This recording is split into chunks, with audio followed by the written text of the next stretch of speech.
Cultures are created by people, and people can be good and people can be toxic. A leader should not go with the flow if the culture in that workplace is toxic. It is a leader's responsibility to show up with integrity and with zero compromise. You have to understand that truth is a double-edged sword. It cuts both ways when it's spoken. The culture you want is the culture you create.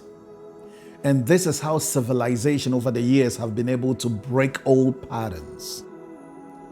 God is calling you to establish a culture in your life that will transcend your personal space even into your sphere of influence, which is your workplace. The atmosphere of a church, the environment of a church, and the unique personality of a church is as a result of its culture.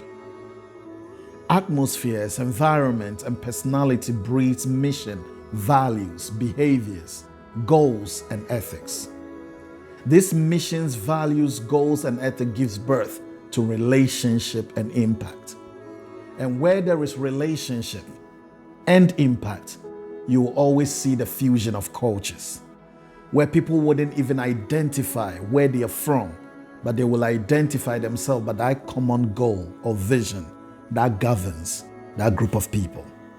I will encourage you that wherever you find yourself, when it has to do with the household of faith, that you walk in knowing who you are in terms of your behavior, your values, and your goals.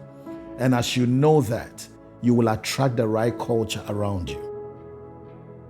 The world that we live in is an ocean of different people from different cultures, including you and I.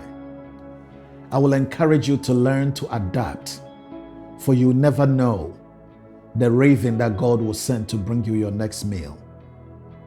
An interesting story is found in the word of the Lord, where during the Passover weekend, when Jesus was carrying his cross alone with no help, a man called Simon of Cyrene came up, stepped up big time, and helped Jesus carry that cross.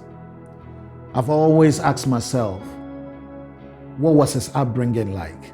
Possibly maybe Simon was taught in the early years of his life what it means to help others carry the load that they are carrying.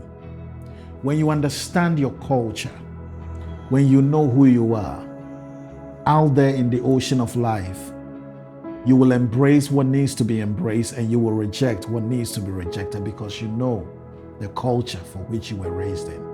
Always understand that culture defines a people. You are who you are because of the culture you were raised in. Be confident in yourself. Enjoy the privilege of other cultures, but always know who you are, and you will never be disappointed in life.